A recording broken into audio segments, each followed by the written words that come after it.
Well, all right, let's move on here with the show, and I assume the next thing we'll be talking about is the wonderful ride to England to Wales, excuse me, that was AEW Dynamite.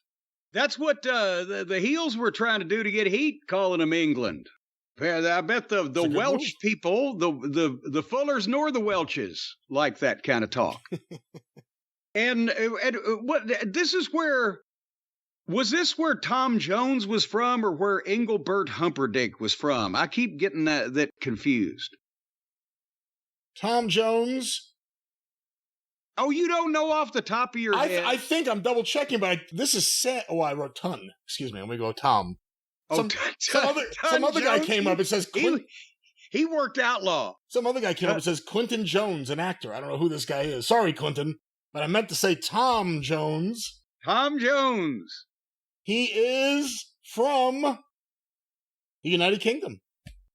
He's from... What is he? Is he from Wales? It says here... actually, no, it does say actually he's from Treforest, Wales. Well, there you go. I thought that was the case. It didn't say that on the other page. But yes. Engelbert Humperdinck is an American name. I should have known that.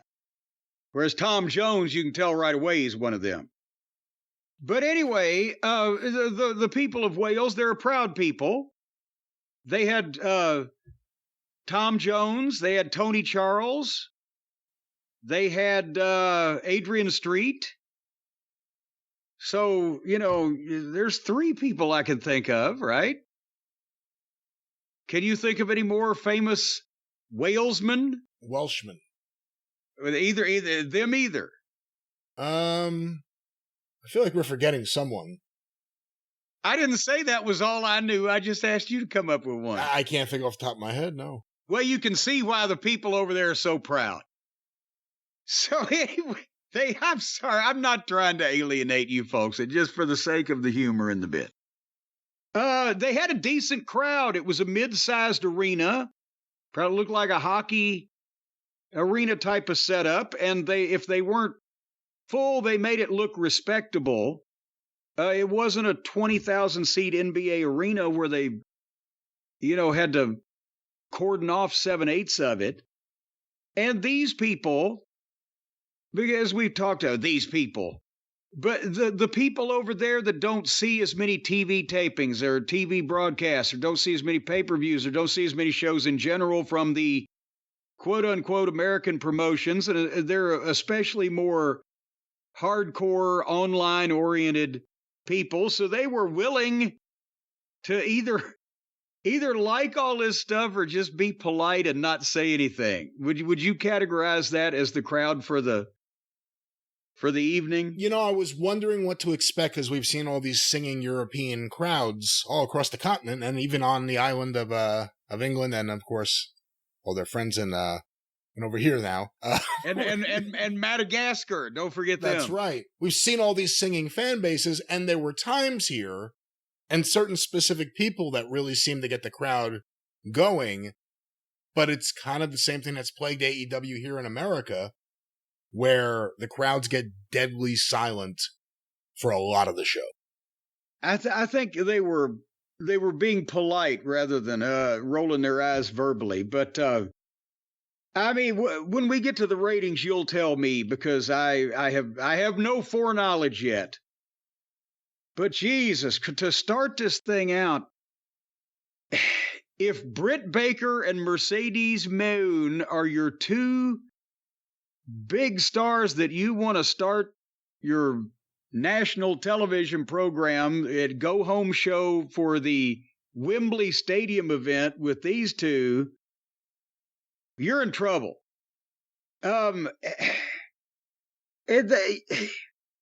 They've agreed, by the way, Brian, when they come out for the contract signing for the match that's going to take place in 4 days. They've been advertising for a month. We'll ignore all of these loops because the WWE does the same thing. One would think they'd have these things locked down, right? But they've agreed to no physicality. So that's all it takes. Just, okay, guys, promise. They're picking and choosing. Later on, MJF and Ospreay have been forced to agree to no physicality. or elsewise they'll be fined. But here they've just agreed to no physicality, so they're going to honor their word. Do you see the inconsistencies? Yes. And then sometimes they apparently don't have to agree because they always beat the shit out of each other. And still nothing bad happens to them. So I don't know. But anyway, they need to get these two to talk to each other. And you can tell that Mercedes genuinely believes that she's a big star. There's somebody put a quote up on Twitter the other day from an interview she'd done with a podcast or whatever, where she's, oh, it's so hectic doing all this press. See, that's the way she talks. It sounds just like her, doesn't it? Oh, yeah. Oh, it's so hectic doing all this press that sometimes I don't even have time to go home and pack. So I just send one of my team to a local mall to get the necessities. What the fuck? So anyway, in the Attitude Era, there were 10 million people watching The Rock and Stone Cold Steve Austin trash talk each other and beat the shit out of each other. And now it's 600,000 people watching two girls have a 10-minute scripted argument about whose initials are more important. And Britt was a great heel promo because she was obnoxiously bitchy in a productive for the business way, rather than Mercedes, who apparently is just obnoxiously bitchy. I don't fucking know. But this sounded, but when she's a babyface, it sounded like she was running for office and speaking at the Rotary Club. It is and I was a foundation of Pele, and yes, you paved the way for girls like me to want to dream. I was, what the fuck? Ah, damn it. And while Britt's doing that, the other thinks she's Meryl fucking Streep. And so was it. Anyway, I'll get to the point of the thing and then I'll open the floor to you, Brian. But Britt said, well, I agreed I wasn't going to hit Mercedes. But Camille is standing there, who has done absolutely fuck all of nothing to anybody, right? Right. She has not even looked, I don't know if she looked sideways at anybody, but she hadn't touched, wasn't threatening anybody. So she says, I promise I wouldn't hit you, Mercedes, but this bitch is getting on my nerves. And bops her in the head with a microphone.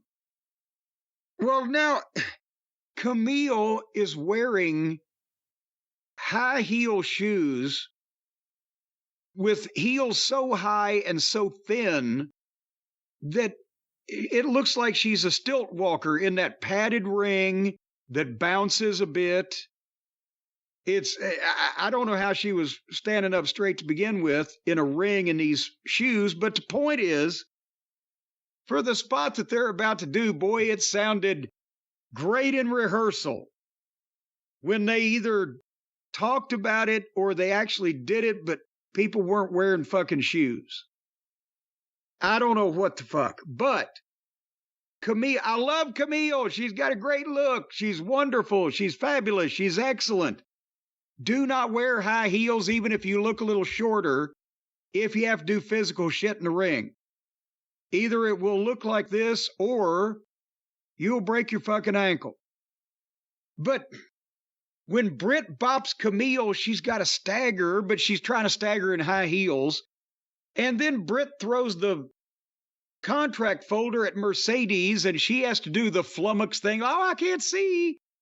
And then Britt bounces Camille's head off the desk, and Camille has to kind of back up and sit in Mercedes's lap. And then now they're both in the comfortable office chair that they put in for the contract signing. And Britt's deal is she's going to get up on the table, the desk, whatever, and dive off and crossbody both of them in the chair. And it'll look lovely because they'll go over backwards and wow, right? But no, because for one thing, certainly to God, they can't have walked through this. For one thing, if they were going to do that spot, they needed to have, for some reason that they could have easily done with a little set dressing of a fucking, a sign placard holder or something. They needed to have the table a little further than plumb in the middle, because not only is Camille on stilts trying to fucking awkwardly sit down on Mercedes, but Mercedes also reacted when the thing was thrown at her, and the chair is on wheels. It's not like a folding chair where you can go over backwards and it's going to go, because it's got wheels and there's a bigger base. So they needed more room. But when Mercedes went back, then Camille sat on her, and then Britt dives off, Britt's momentum caused the wheels to just continue going backward. There was no tipping point over, because it hit the ropes and they all just fell in a goddamn heap. Did that describe what you saw adequately? Somewhat. I mean, adequately? I don't know if I would apply that word to any of this here. Well, I have the description. If they'd have had a little more room, and if Camille could have sat down and had a chance to lean back a little bit, because both of them needed to push off with their feet when Britt was coming from a higher angle rather than straight on, and then they could have tipped the thing, but it didn't work. And sometimes these things don't work, but the heels made Camille look klutzy, and otherwise, this was lengthy. Your thoughts? This was lengthy. Again, I hate when people all of a sudden go to the "you inspired me" thing. Especially when it's someone who doesn't look like they're much older than you are. If they are even older, I don't even know how old Sasha Banks is compared to Britt Baker. Well, finish your thought and then look it up.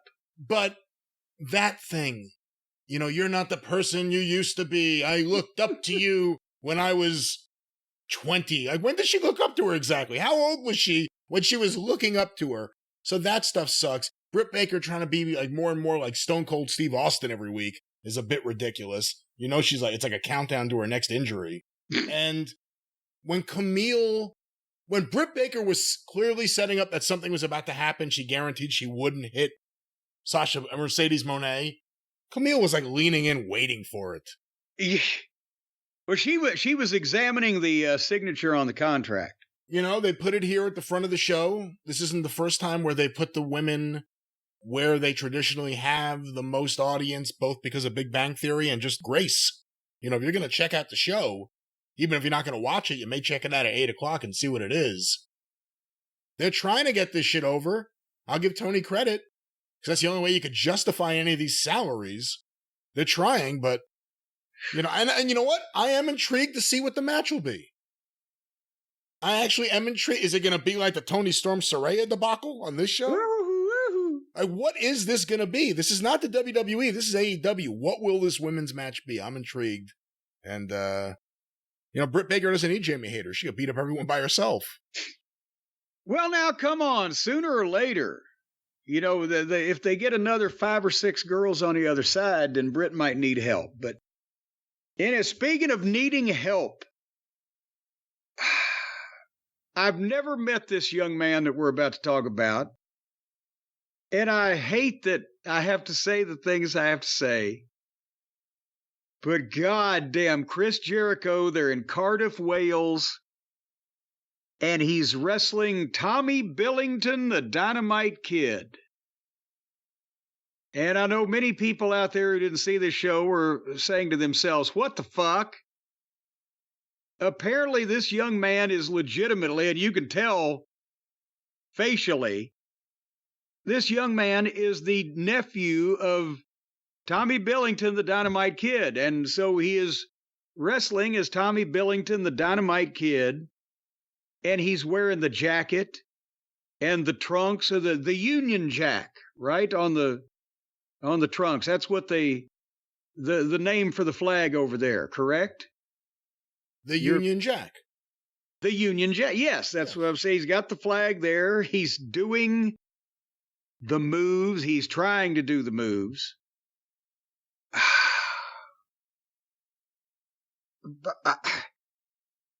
Why would you do that? It's like calling yourself fucking Robert Plant and trying to go out and sing all the fucking Led Zeppelin leads, isn't it?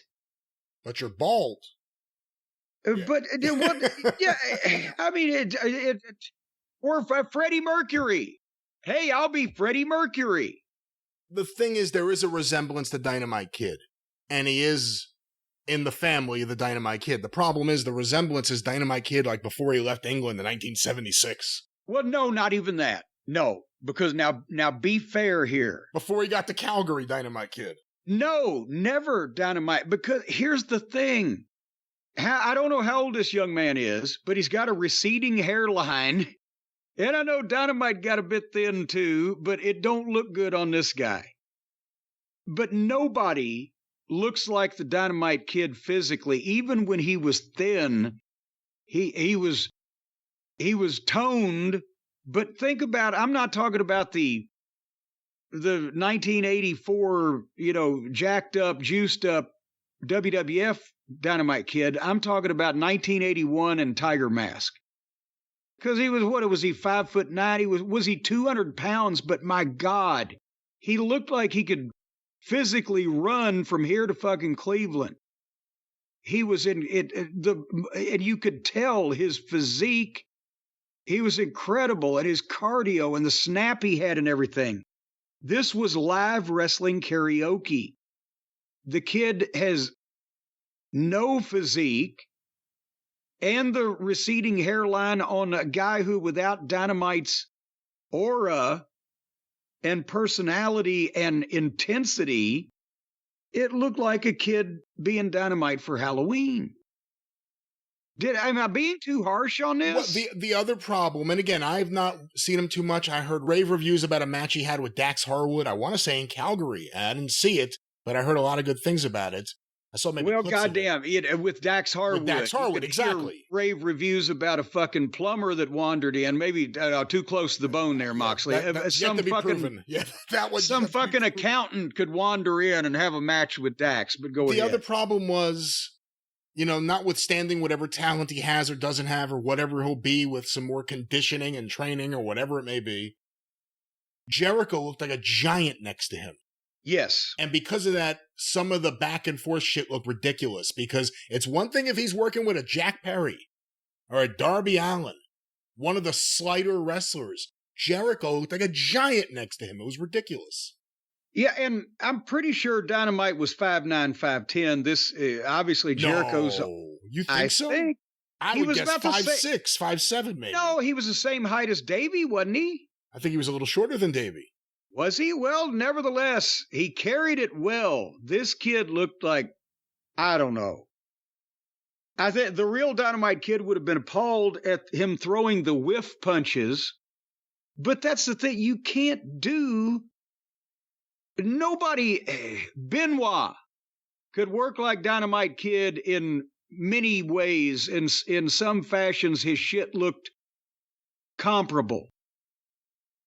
Has anybody else ever really gotten close enough to, it's not an insult or it's not something that's going to make people laugh at you, to call yourself the Dynamite Kid?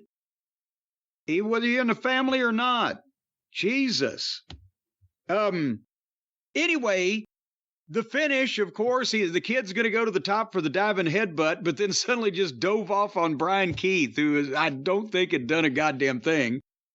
But it's a cool spot. It looked right? good. He wiped him out. It looked good. Yeah. It, of course, made no sense. He could have won the match. But then he goes back to the top rope without doing anything to Jericho. So apparently he thought he had some time.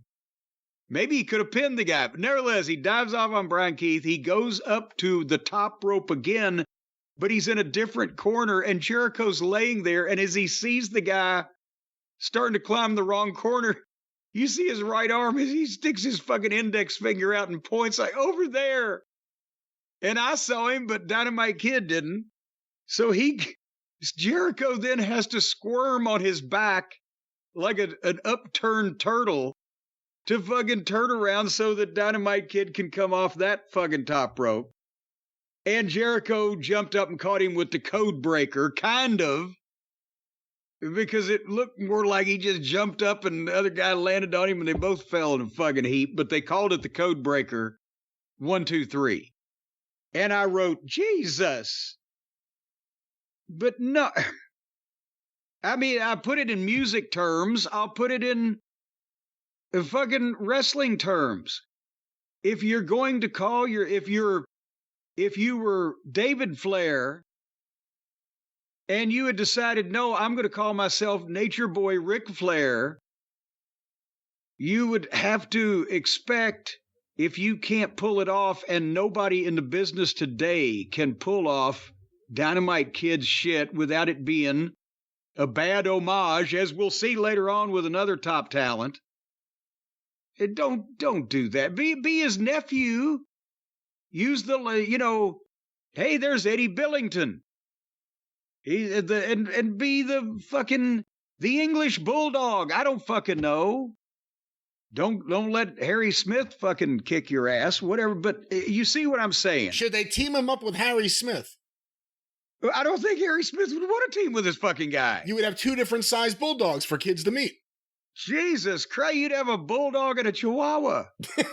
Come on. Apparently, according to Wikipedia, Dynamite Kid's nephews Thomas and Mark have become professional wrestlers trained by Marty Jones. They were the Billington Bulldogs. How old are they? They don't have their own Wikipedia page as of now, so there's no way to determine that. Well, if he's not in his 30s, then he's not very well preserved at all. Should they book him against Tatsumi Fujinami? Well, how old would Fujinami be now? About 70? Yeah, somewhere in there. It might be even. I don't know. I think Fujinami still might have a little edge on him. But Dynamite, for anything anybody can say good, bad, or indifferent about him as a human being, was one of the most unique, intense, incredible physical talents that was ever in wrestling. And you just can't follow that. You can't call yourself that. He was a game changer. And I guess that's the issue. If you are a member of his family and you do want to get into the wrestling business and you do look like him, what do you do? Because, I mean, you don't want it to be like a Braun Breaker kind of thing where he's like, I'm not Tom Billington, I'm, Tom Steele, or whatever the fuck. Well, no, yeah, like I said, use Billington, but what's his name? Tom what? Tommy Billington. Mark. Tommy Billington. Well, then change your fucking first name.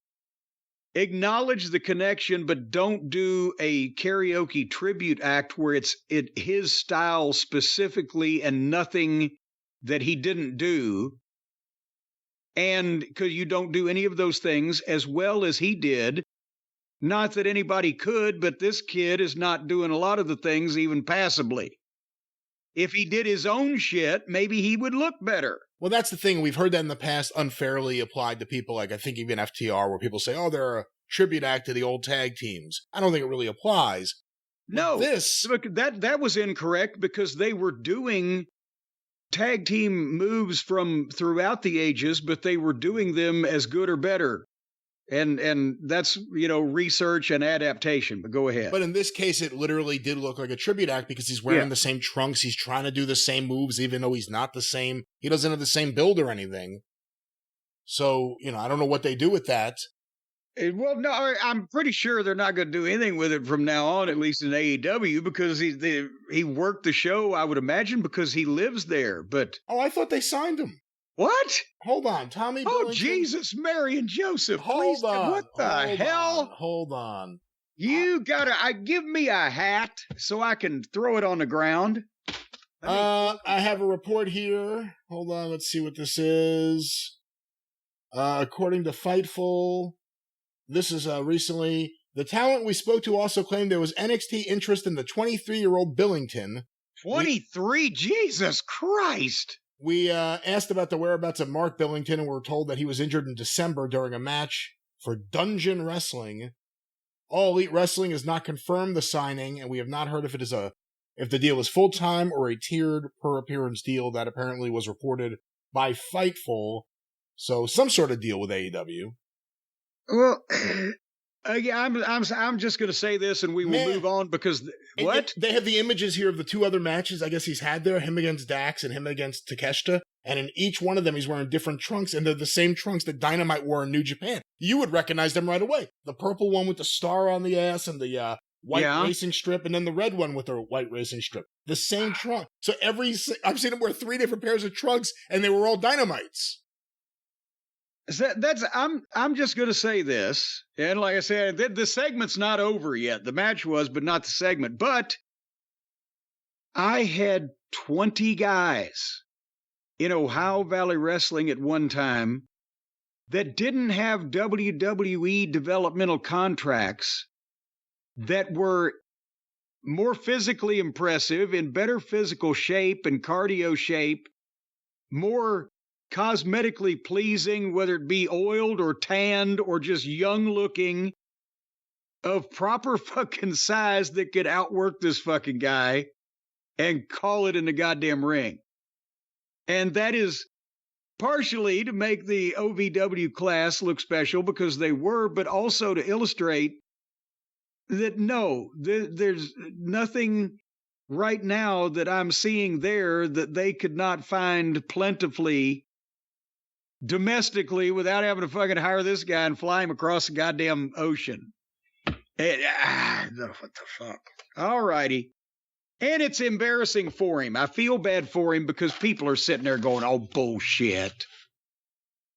I'm always critical of Jericho's work. In this case, like, that wasn't I was just blown away by how much bigger he was than him. And then when you see them competing with each other, it wasn't, I'm not saying a small guy. Jericho's a small guy. It's funny saying that about someone against him, but I'm not saying a small guy can't compete with a bigger wrestler, but it can't be like we're just equals doing equal shit to each other, and you happen to kick out, and I didn't. Well, besides that, if he was the same height as Jericho, it had that same pale, fishy, white fucking body and looked like a goddamn corpse floating in a fucking river, Jericho could still beat him up. Jericho's goddamn skin is turned to leather, but at least it's tanned. And why did he do the splash onto Brian Keith? Was that explain why at that moment did he decide, this guy who's not interfering, let me get him? Some indie-minded fucking guy said, hey, it'd be a cool spot if I do the dive, or he does the dive off the top and blisters that guy and then does the dive and gets caught, and not thinking it made no goddamn sense whatsoever. So what you do is right before you're going to do that, you set up a spot where Brian Keith popped up and got foiled and nailed off or whatever the case, trying to interfere, and then he's there. Or perhaps he even might have succeeded in interfering, but then he's there. Whatever. But he just dove because it's cool. Anyway, so then Jericho starts cutting a promo on Hook, and Hook's music plays. And Hook comes out with the mummy wrap on half of his head and covering his eye, and the same stupid stocking cap on, just so we know it's not serious, because it looks stupid. And he gets in the ring and goes face to face with Jericho, and Big Bill, who has been there up until a few minutes previous when Jericho started talking to somewhere he fucked off, comes back and gloms Hook from behind and gives him a choke slam, and his whole head wrapping fell off. And there's where he was burned in the eye with no scar or discoloration or patch or makeup. It popped off. Like he got the choke slam and it just popped off the mat. Yeah, so but yeah, and again, for one thing, if it's a legitimate eye injury, they're going to have a round gauze or whatever the material is, patch taped there. There would also, one would hope, be then the wrapping on top of that, and potentially, if you had an injury bad enough to be wrapped up like goddamn Imhotep, then there would be some scarring or trace possibly of disinfectant, or do they make iodine anymore? Something, but not just, no, his head's wrapped up and there's not a goddamn blemish on him. He didn't even have a teenage pimple. By the way, what did he think he was going to do? There was 3 of them. Well, no, the other 2 had got out of the ring and hid somewhere. They were there. They were at ringside the whole match. Yeah, but then they were gone and then they were back. See, he's over there now. So anyway, that happened. At least it wasn't his head that popped off from the choke slam. Well, that would have gotten ratings. And then we came to another tribute. You know, these AEW wrestlers, they love to do tributes to back in the old days, those who came before them. We just saw the Dynamite Kid. Now, here came Johnny Saint. Except playing the part of Johnny Saint was, well, I don't know, would it have been Tony Storm or would it have been Saraya? I guess Tony Storm was Saint and Saraya was Mark Rocco or perhaps Marty Jones. And all of them are rolling over in their grave and fucking Marty Jones isn't even dead yet.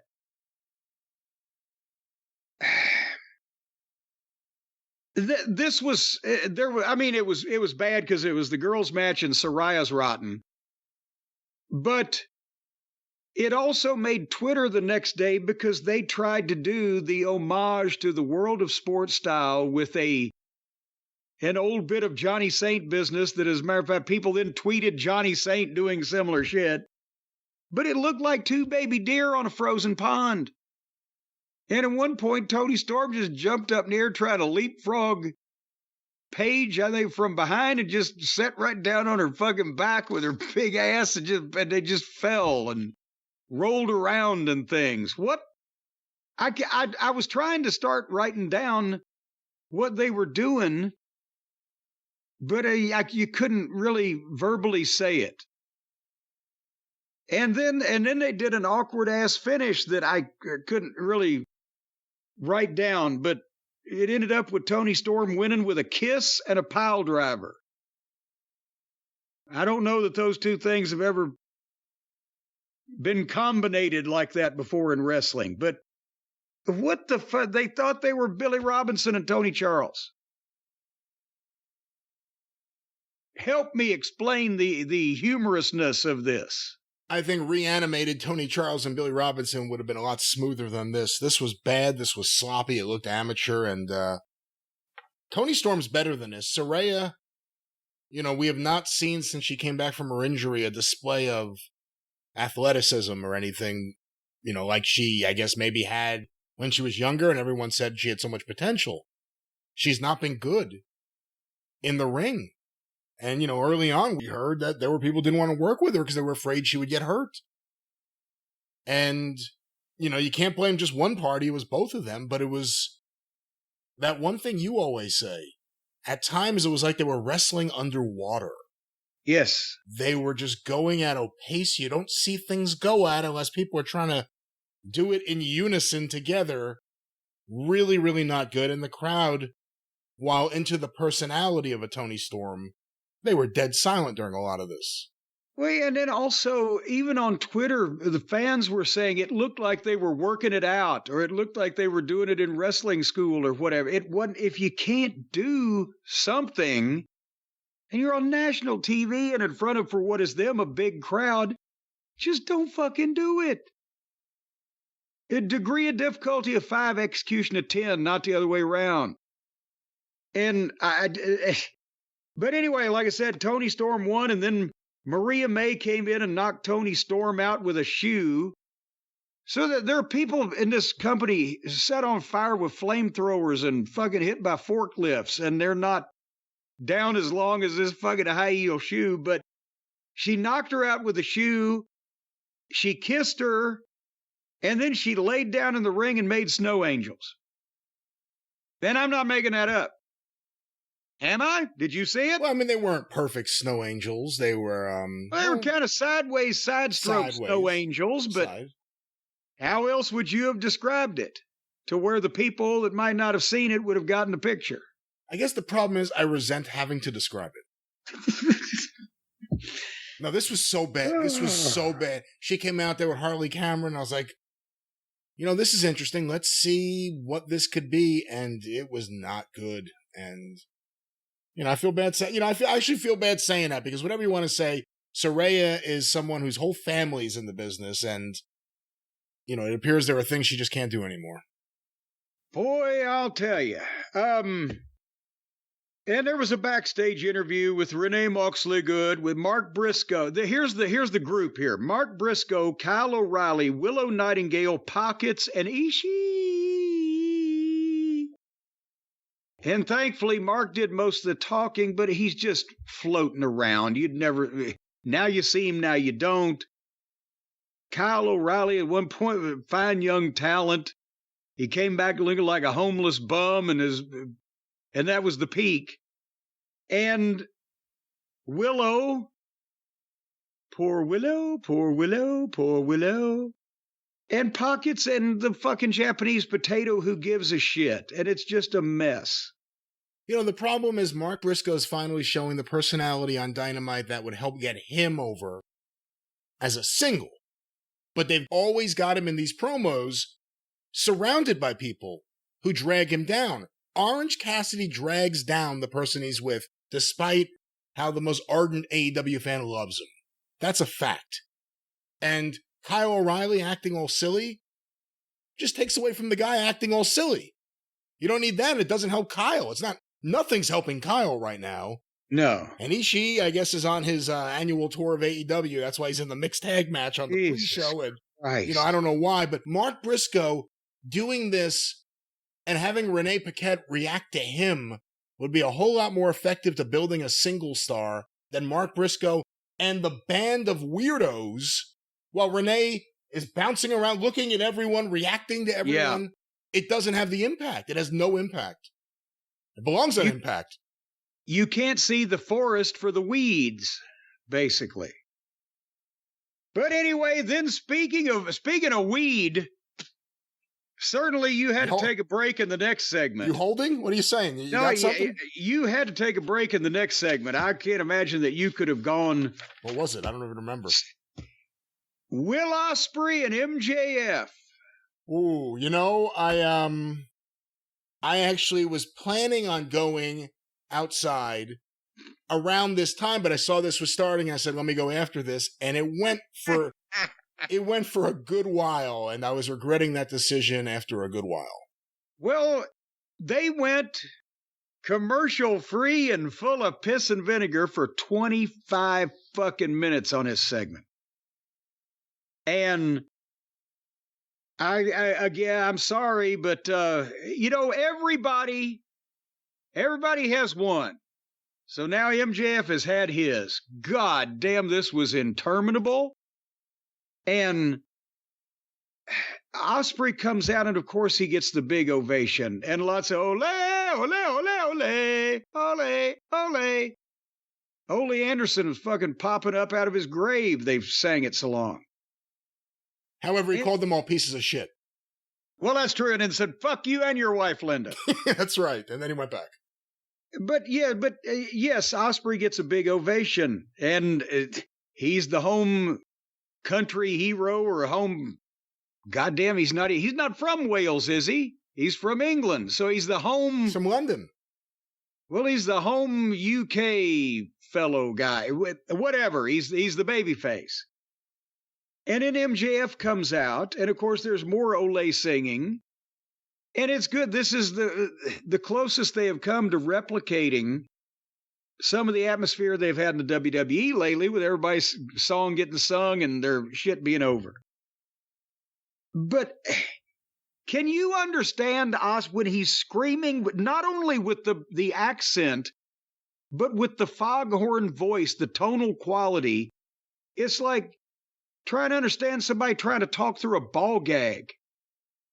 It sounds like he's hoarse, but then he also has the accent.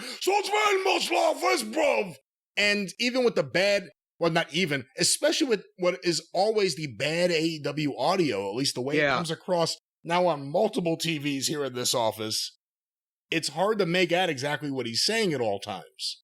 And he talks a lot. Yeah, oh yes, very, very quickly. Also, when MJF would speak, it cut through that extra noise. You could hear, but I don't know. But Ospreay did a long promo about how he wrestled in the church halls and tenement walls over there in Wales. And, and this is, by the way, they will be fined or suspended if they fight here. as opposed to the girls who just had a promise, apparently. I don't know. And MJF did the promo. He was begged to come back early from injury and clean up Ospreay's mess. Well, the problem is Ospreay hadn't hardly been here for but a couple of months, right? Wouldn't it have been somebody else's mess? I mean, the whole promo and really this whole program is kind of geared toward the internet mark so that they can kind of talk about the rotten booking. Did you get that part? Yeah, I think this was all really misguided. And, I won't say the whole feud because it hasn't been to this level, although this is what this was the explanation for bad feelings. It doesn't resonate with a big audience, I don't think.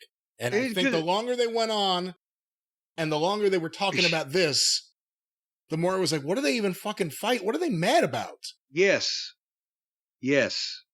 And goddamn, is it worth all this effort to talk about it, whatever it is? Because by the way, it sounds like you guys could just talk it out. Maybe you don't need the match. Just keep doing this.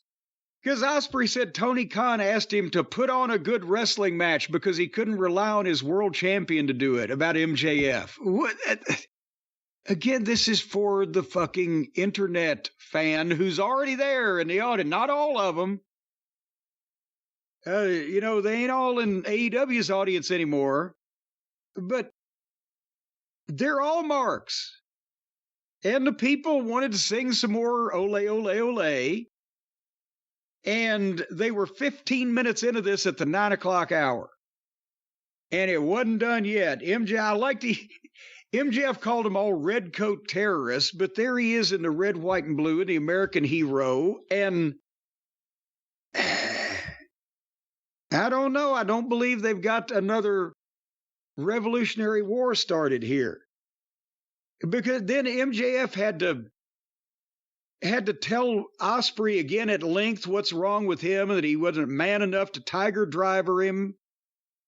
And then Ospreay went off, well, history books can be rewritten. How? It's history. It pretty much happened. If you change it, that means you're lying. But he said history books can be rewritten, but what can't be is how people feel. Yeah, what was that line? Punk is trying to get a bracelet with his wife and dog's name on it that was stolen by the man he hates more than anybody on the face of the earth. And Ospreay is talking about, well, I'm going to make people feel good. And then he named every country in the world that will say that he's the greatest wrestler. Europe, Australia, New Zealand, Japan, America. Could he get recognized on the street in any of those countries? If you were not at a wrestling event, if he was just walking down a fucking street, is he going to draw a crowd anywhere in the world? See, there's another thing that went on way too long. I don't know. I mean, I don't know what it would be if he went on the subway in Japan or if he, went to a special bar in Spain. I don't know where what the reaction would be everywhere. But it goes from the company's been hurt because of you. No, it was because of you to I'm the best. How could you say you're the best? I'm the best. Don't ask anyone. I mean, it was just going on forever, and they were arguing about shit that isn't money. It's not, I think you're a prick. I don't need you out of my way. I want my belt back. You're fucking up my friendship. It was just like, here's a whole bunch of superfluous stuff, and then, a whopper at the end. Well, and actually, there was a diamond sitting in the top of the cow pie. The segment that was good when Ospreay was talking about MJF and the fans, as he said, they used to love you, but not anymore. And MJF blurted out, they loved me till you showed up and ruined it. And then he realized what he said. That was good. If that had been in the middle of fucking 9 or 11 minutes, it might have been really good. But it was in the middle of 25 fucking minutes. And then MJF gathered himself up and started putting Ospreay over more. And then somehow out of... Have they mentioned Will Ospreay's wife or family situation on the television program? ever? I don't want to say for certain because they may have mentioned that he's, going back to England to be with his family or something. I don't know. But also sure. the announcers are so unbearable, we often don't listen. But that's right. So I can't say. Okay, MJF just blurts out, by the way, I got to spend time with your wife today. Well, how would he have done that? Did he go to his fucking house? Where does Ospreay live? Does he live in fucking Wales? Or if Ospreay brought his wife with him, did he say, okay, I'm going to the gym, honey, if you need anybody to come over for the next couple hours, wink, wink. What the fuck? Why would that bother you if you knew? Well, I mean, it would bother you, but why would it bother you to that point if you knew he was just lying? Like, it would bother you that he's lying, but if he's coming up with this whole story, it's not true, and you stand there and listen to it. Again, well, yes, or apparently, was it supposedly true that MJF could have really talked to his wife, and why would Will Ospreay's wife talk to MJF if Ospreay's wife was alone by herself away from Ospreay to begin with? Blah, blah, blah. Not even talking with her, fucking her, because he said that she may have his kid. Well, that could be insinuation. But the fucking point of the whole thing is it's ridiculous. Either whether she lives in Wales or she came with him, if she came with Ospreay, she wasn't at the fucking hotel with MJF, whatever. But it was just, MJF said, I got to spend time with your wife and your so-called kid. And then he says, oh, I'm putting you over. Because apparently Ospreay's wife had a previous relationship and had a kid, and the kid is not Ospreay's, but he's raising some other guy's kid as his own, which is commendable. And this is what MJF was saying, after talking with his wife, the next kid that she has won't be yours either. And so, but again, how did this come as some type of believable, enraging incident to Will Ospreay is what I'm saying to you. And what you're saying to me. Yeah, I mean, and then also, Will, on the way here, I visited your mom. Yeah. And I had a few things to say to her. And then I found your old teacher. I mean, that's the thing. At the very end of this promo, after all of this going back and forth about feelings and who's the best and can you imagine how much better it'd have been if he'd have led with, hey, I fucked your wife this afternoon. Yeah. You know where I was today? I was fucking your wife. No one's ever started a promo like that. That would have been big. You know what? That is true. God damn it. That's got to be the way that somebody on TV gives their notice. So just go out there and take the microphone, and the first thing they say is, hey, you know what? I fucked your wife this afternoon. How about that? But anyway, they're not done yet, because Ospreay then turns and asks Tony Schiavone, hey, you got Tony Khan in your ear? Well, of course he does, except when we need him, he's always there. You're right. How come it was this easy just to be, hey, you must have Tony Khan right now? Of course you do. Yes. Well, what would the fine be for hitting MJF? And Tony says 100,000 pounds or $127,000, just for our bilingual audience here. Pound sterling. Pound sterling. Well, I'll tell you what, I used to pound sterling all the time. Oh, that poor man. Well, he retired from his job as the Birmingham television commentator, Sterling Brewer. Remember, have you ever known anybody? His real name was Sterling. First name was Sterling. It wasn't like Sterling Golden. It wasn't a made-up thing. Sterling Morrison, the fantastic underrated guitar player from the Velvet Underground. All right. Anyway, so then Ospreay tackles MJF because he's willing to pay the 100. You know what? They missed a classic opportunity to at least get Tony over somehow. If Tony Khan, that is, if Tony Schiavone had said, I'm hearing from Tony Khan that the fine he had in mind was 100,000 pounds, but considering what MJF said, he's marking it down to $995. Get him. Boom. The big pop, right? Fuck. Anyway. So the big tackle and the big pull apart. MJF nails Ospreay with the ring. And then they've established now they got all this security, but they got to do an angle. So MJF nails like 5 security guards with the ring. a couple of them with gut shots, and they all rolled out and just laid on the floor and disappeared. And meanwhile, Ospreay's got his fucking sword out, and he manages to get a pap smear on his head off the fucking ring. And then MJF hits him with a brain buster and covers him for his own 3 count. And then he goes for the Tiger Driver that he says that Ospreay's not man enough to pull the trigger on. But security revives suddenly all it. You know, it's funny when you get hit with different types of punches, you're unconscious for the same amount of time. You know, it's kind of like that thing you see sometimes in movies. You hit the lead alien or something and they all go down. They're subservient to the main one. Yes. So maybe the main security guard went down and they all went down. Or what about when, especially, you know who was noted for this? James West on the Wild Wild West. He'll have a fight with 5 guys and he'll run them all into walls and fucking hit them with chairs and they'll be laying there selling and he'll just run through the archway into the next room and down a hallway, and then suddenly he stops running because nobody's going to get up and chase him. It's like he's 5 miles away. You know what I thought the most problematic part of all this here at the end was? When MJF went for the Tiger Driver, there was no reaction. The fans didn't react. There was no ooh, there was no oh, there was nothing. Well, and everything's based around everything's based around this move being the deadly move that Ospreay's afraid to use. They haven't gotten the move over. People still aren't even sure exactly what it is. They did one video for it, and it was good. And it was buried. It wasn't on this show, was it? It wasn't on this show. So I didn't see it. So I don't even remember. It may have been on Collision. But they've got to do more to actually get. They don't have enough time now, but that was the thing. MJF went for the Tiger Driver, teased it. And that's when security woke up, and the fans didn't even react.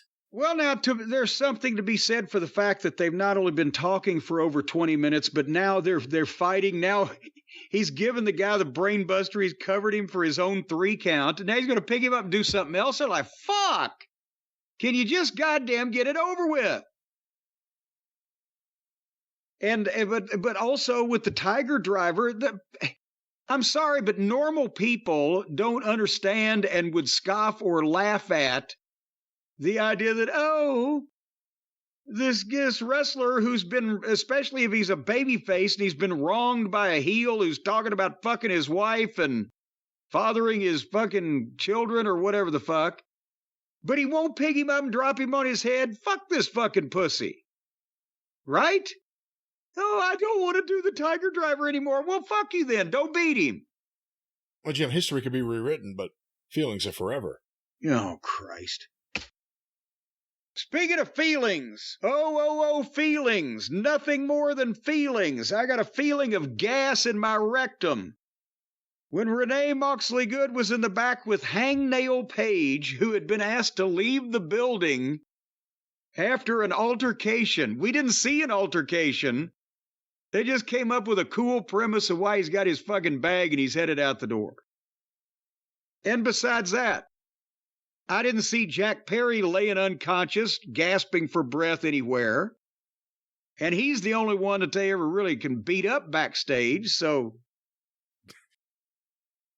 Well, think about it. I was wondering where you were going. I'm like, okay, what does Jack Perry have to do with this? Some of the other guys might actually fight back. That's right.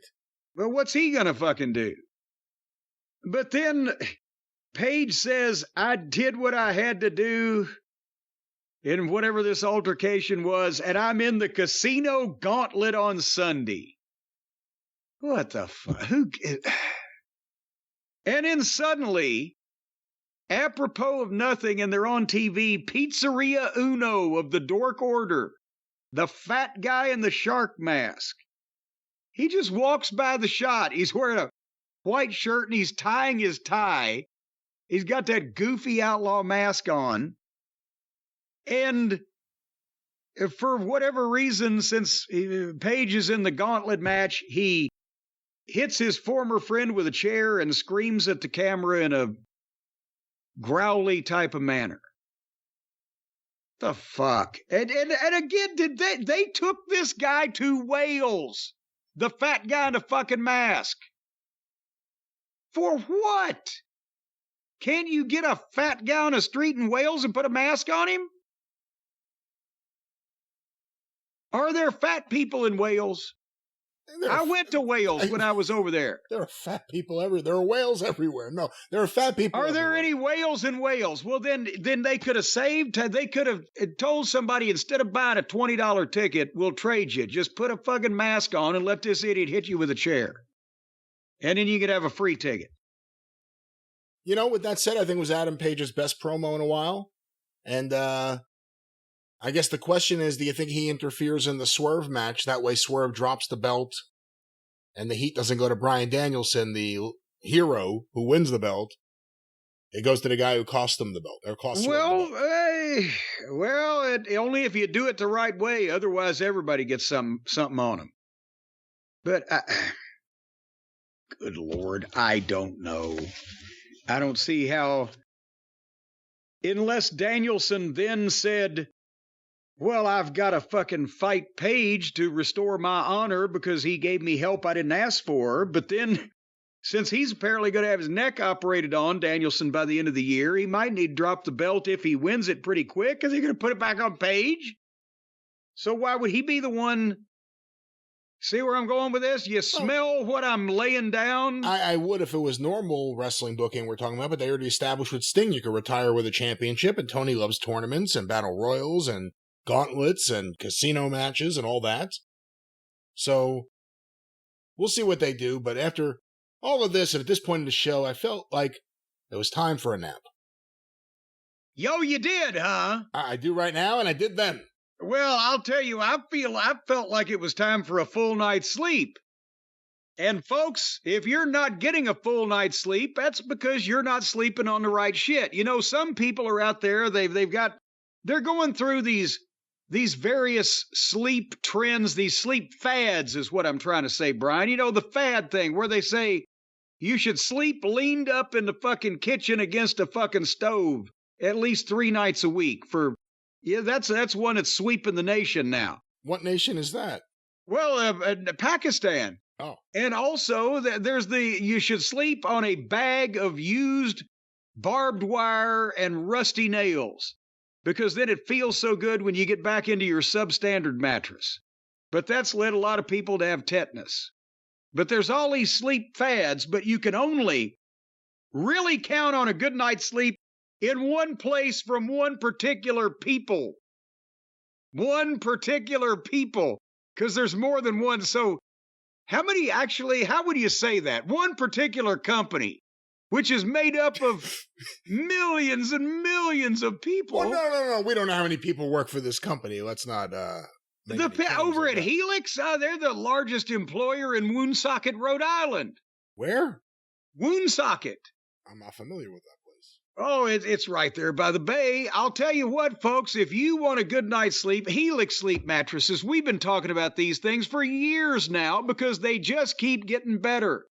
And now they not only have the regular lineup, the award-winning Luxe lineup, the Ultra Premium Elite Collection, the Helix Plus, that's for the big and tall sleepers, and the Helix Kids. So They've got mattresses for kids, and I think they're branching out into kids. Some of the tester mattresses come with their own kids. If you're short of a couple of children in the house... No, that's not how it works. Helix Kids is mattresses. I can't talk because this is such a preposterous idea. Helix Kids is mattresses or are mattresses for kids.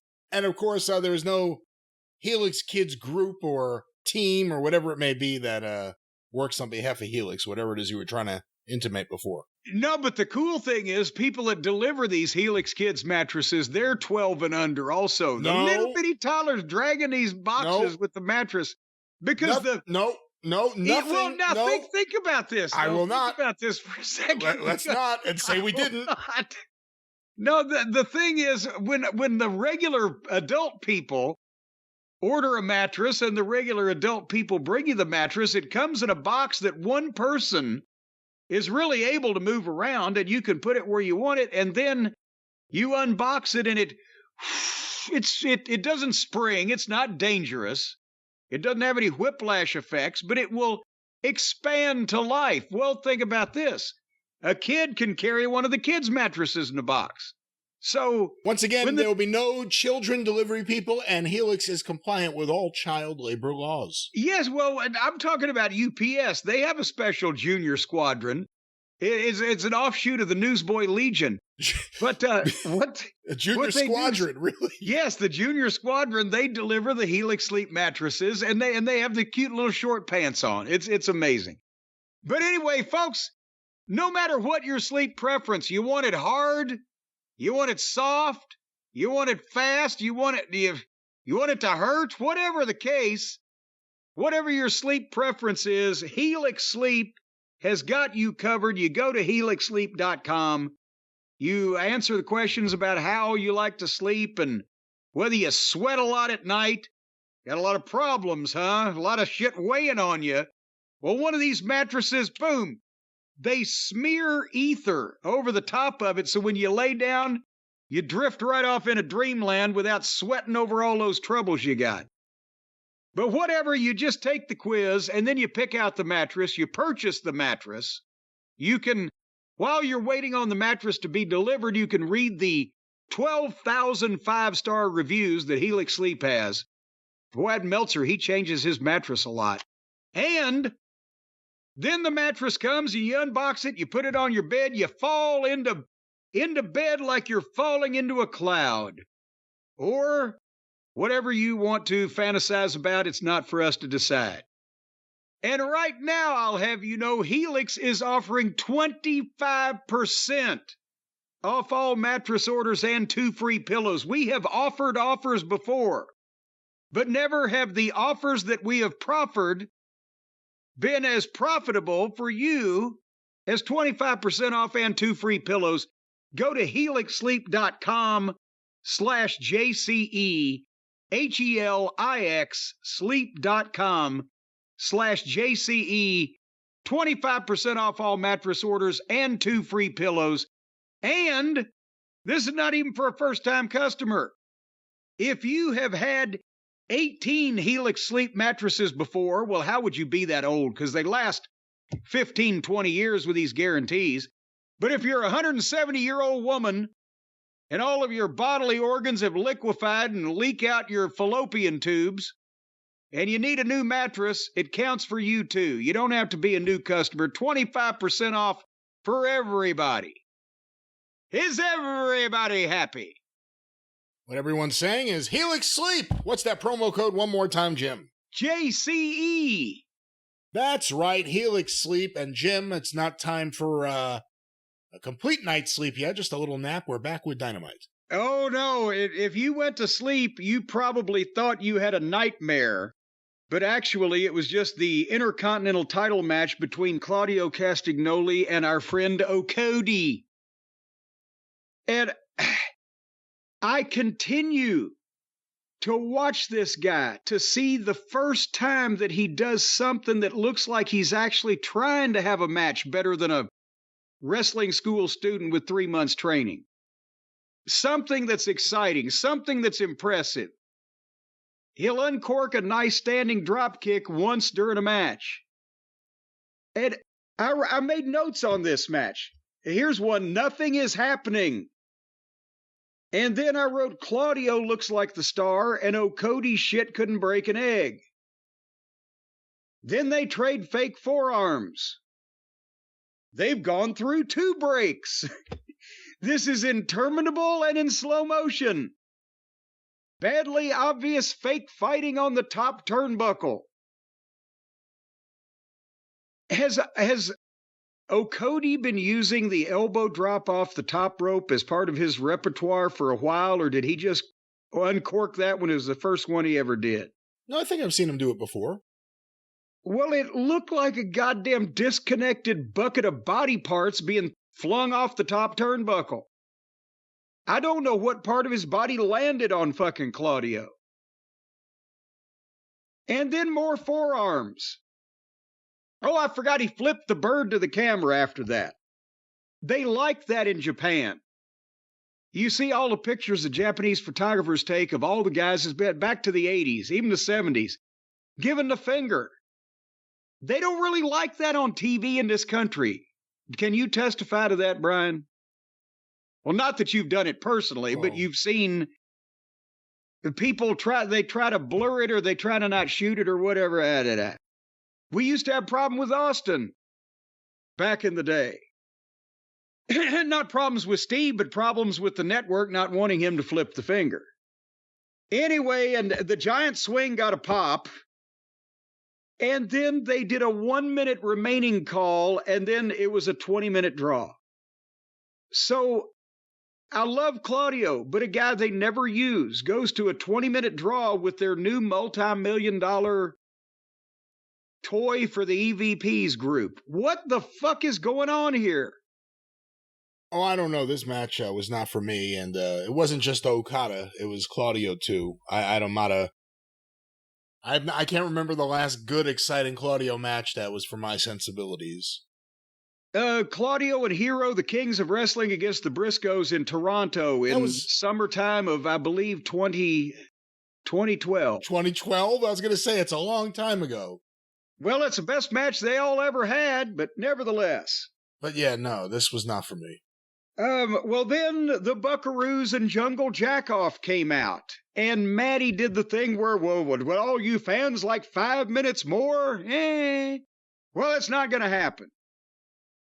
And then he's droning on, and finally they're telling Claudio, get out of the ring or we'll remove you. But regardless of what you think of his work, look at Claudio and look at these three. What the fuck? And he should be able to kill all of them, yeah. Yes. Punk beat the shit out of him. Anyway, suddenly Darby's music plays, and I wrote, will this ever end? And as Darby's coming down there, they started ring introductions. They went straight.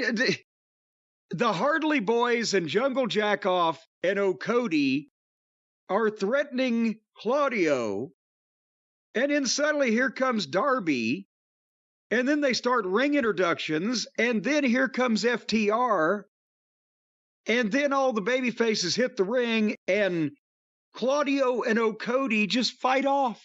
And you never see them again. And the other six fight around ringside, and then they start the match.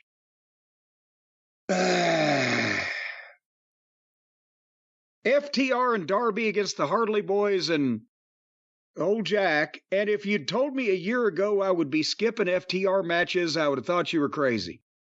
But I can't. At that point, this will deep in the program suffer the Lollipop Guild. So the finish of it was finally they superplexed, splashed, and coffin dropped little Maddie 1, 2, 3. So the babyfaces win, beating the evil EVPs. But then here comes the Acclaimed and Billy Gunn. And they're starting to cut a promo on FTR and the Bucks. And I'm like, who are the babyfaces here? Because did the Acclaimed turn heel on Collision because Caster was being an asshole and Bowens had a hernia screaming at him? And there's more baby faces in this thing than there are heels to be mad at. What's going on? Well, they're having a three-way match at Wembley Stadium for the tag titles. The Bucks defending against FTR and the Acclaim. The Acclaim have had a harder edge lately, which they've needed. And Billy Gunn's super over.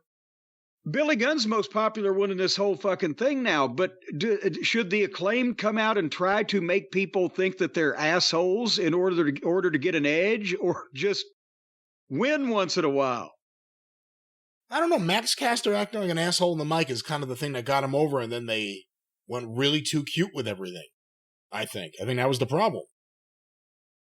But I don't know. I think all of the problem is all of these cereal boxes have been opened and everything started to get stale before it got all eat up. And that's just kind of meh. Dax looked really good in there. You know, the problem was the same thing like with Jericho and Tommy Billington. Just Jack Perry doesn't look realistic. Trading blows with FTR. It works fine with Darby. But he's so slight that it's completely unbelievable. He's so slight. He's slight. I mean, what else do you say? He's slight. He could wear a small. Like, I don't know what else to say. Is that a kid size small or an adult small? I don't know. It's been a long time since I wore a small. I don't know that I ever wore a small. I think I was medium when I was small. Well, I don't know if it was medium or mid or what this was, but that was that. Well, it's about over with. And in the back, Ospreay was getting his head treated, looked at, examined. They found nothing. But Danielson came in and gave him a pep talk consisting of, I saw what happened. Look at me. Do it. I mean it. Do it. And walked off. So that was their way of saying that Danielson is giving this putz here permission to drop the heel on his fucking head. God damn it. No Fletcher, Anyway. no Fletcher or Don Callis since the match. Well, that would just make some kind of sense, wouldn't it? They've been off the show. They've been off the show since Fletcher got the biggest match he's ever had on TV. And the thing you get, couldn't Don Callis come out and explain anything he's done or any of the people in his group that they've done for the last 6 months? Just let us know what the fuck's going on with this. That'd be nice. Anyway, Nigel McGuinness was in the ring. And because he's another one that's from over there. And he introduced Swerve Strickland. And they started the interview with Swerve right at 10 o'clock, right at 10 p.m. Eastern. But did you notice, well, I don't know about your cable guide, but I had an overrun scheduled for 5 minutes on the cable guide there. Oh, I didn't notice, actually. That's interesting. It was scheduled, and of course, then they went 10 minutes over. But I got it, because I'm used to it now. They're idiots. But they scheduled a 5-minute overrun and they went 10 minutes over. They finally scheduled 5 minutes and went 10 minutes over. Yes. So, but it was the Modern Family pilot that was after. I wanted to see that anyway. So Swerve talked, and then Nigel is knocking Danielson and favoring Swerve because Nigel and Danielson are still kind of working their thing. They had in Ring of Honor. And Swerve talked about all the people that he's beaten, and Danielson's going to be next, and it was a heel promo. But I got, at this point, I think everybody's trying too hard because there are no real issues. Everything seems the same, and these guys are just having to go out and make shit up on their own because they've got no guidance. And it's all guys that truthfully didn't do a lot of television because they were all in the indies. I'm not talking about Danielson. I'm talking about Swerve in this case. Talking about a lot of these guys that don't have anything to fucking talk about because their booker has let them down.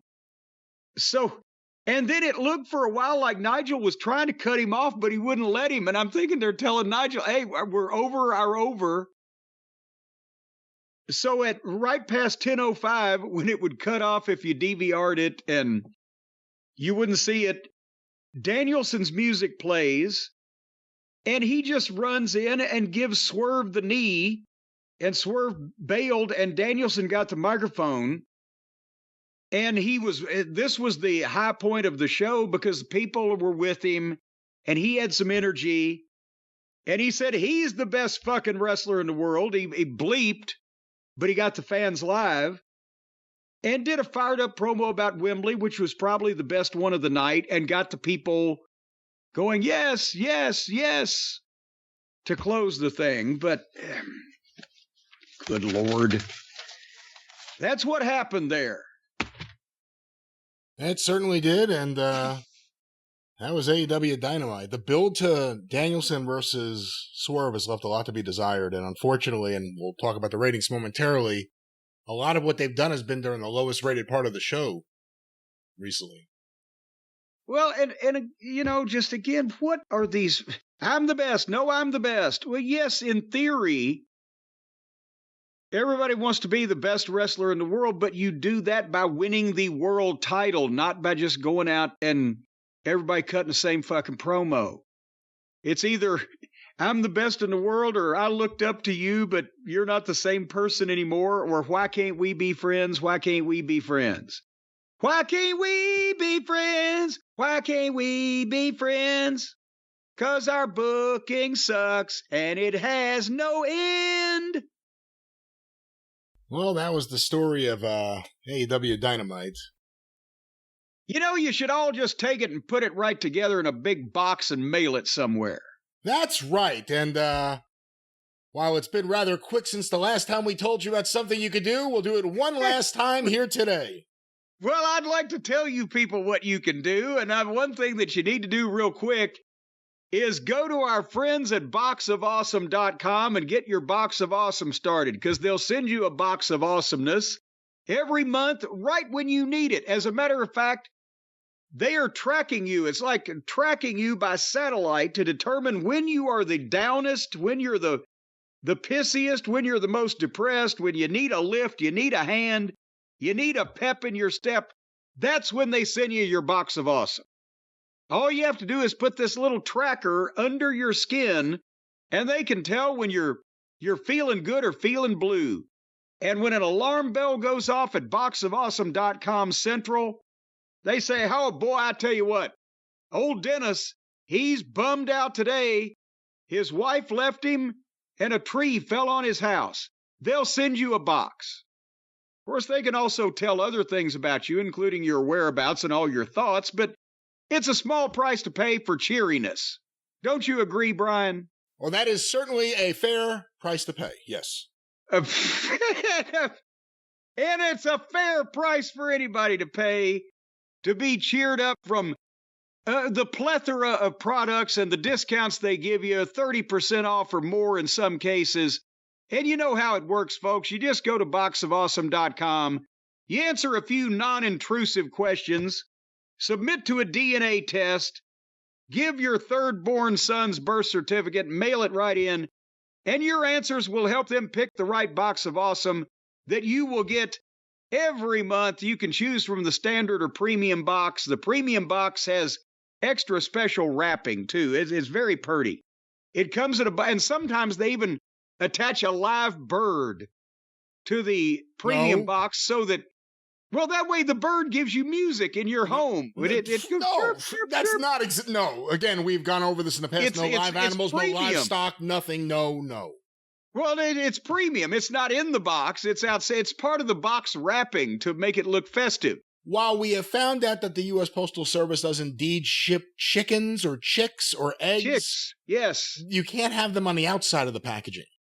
Well, it helps make it more festive when you see that cheery little bird. But anyway, sounds like torture for the bird. How's the bird cheery? Well, let me go. Hey, I'm tied to this package. It's a tough economy. A bird's got to have a fucking job. What do you want it to be? All fucking sunshine, lollipops, rainbows, and waterfalls? Anyway, I'll tell you what, and 90% of everything that comes in your box of awesome is from a small, up-and-coming, mom-and-pop type brand. And you're taking care of them, too, in their declining years. They're almost ready for the home. Somebody's going to be holding a pan for them to poop any minute, so they got to sell this shit. So they're moving it at prices that are motivated.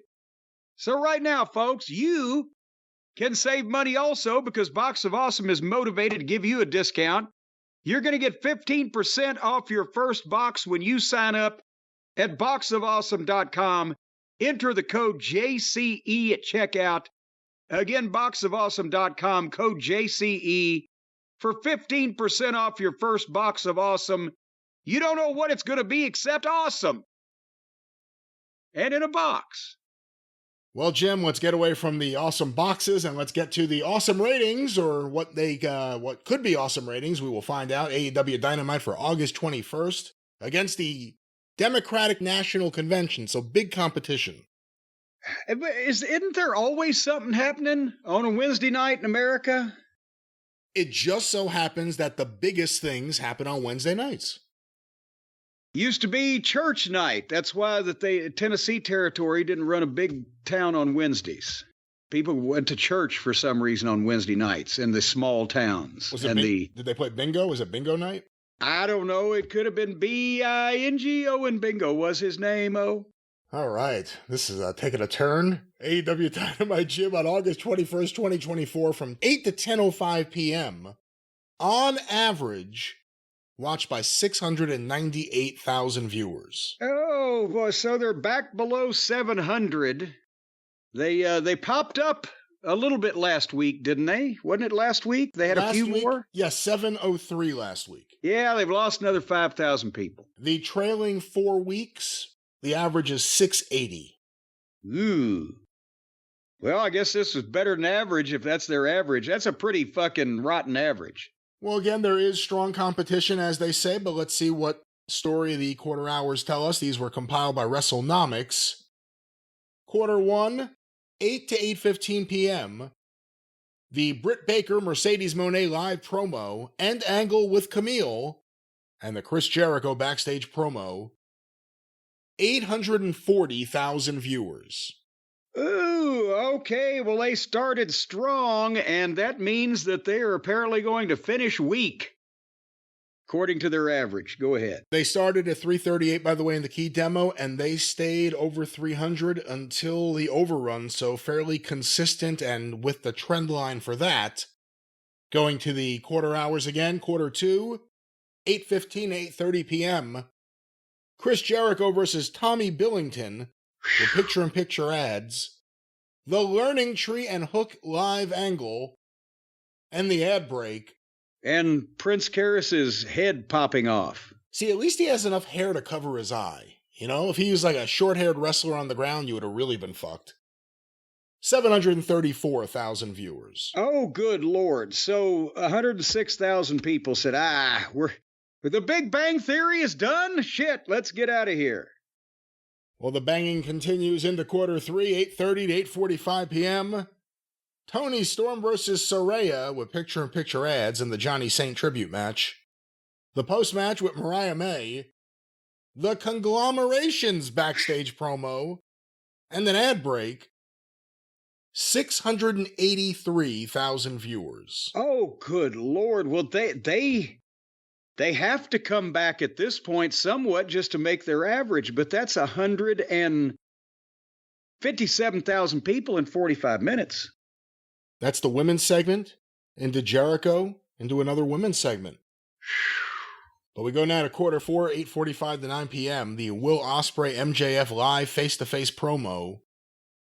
702,000 viewers. Okay, well, so 19,000 people found their way back once they were sure it was safe and the girls' match was over with.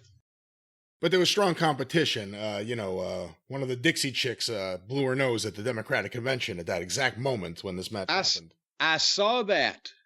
And she was tackled by the Secret Service. They thought her nose was loaded.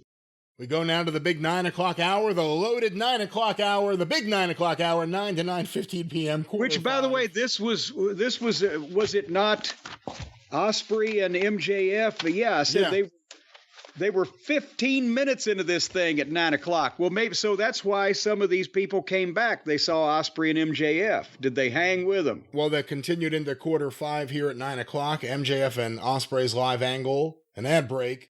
The Adam Page Evil Uno backstage confrontation. 701,000 viewers. Okay, they held the audience. That's about as close to being held as you can come. They were gripped very tightly. Well, they kept coming into quarter 6, 9:15 and 9:30 p.m. Kazuchika Okada versus Claudio Castagnoli with picture-in-picture twice.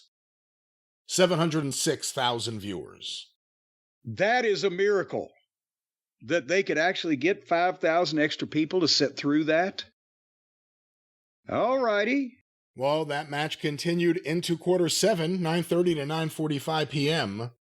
The continuation of Claudio versus Okada. The post-match with the Young Bucks, Darby Allin, and FTR. Well, actually, no, that's actually the post-match continuing into the match. Darby Allin and FTR versus the Young Bucks and Jack Perry with picture-in-picture ads.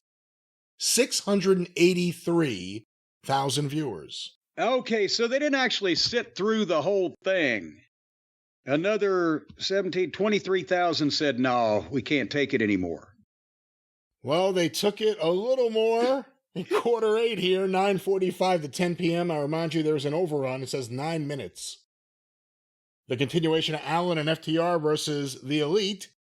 the post-match with the Acclaimed and Billy Gunn, the Ospreay Bryan Danielson motivational angle in the back, and an ad break, 619,000 viewers. Oh, good God. 9-minute overrun for the Swerve Strickland Bryan Danielson live promo with Nigel, 564,000 viewers. Jesus, even the pilot of Modern Family couldn't bring the people in drooves?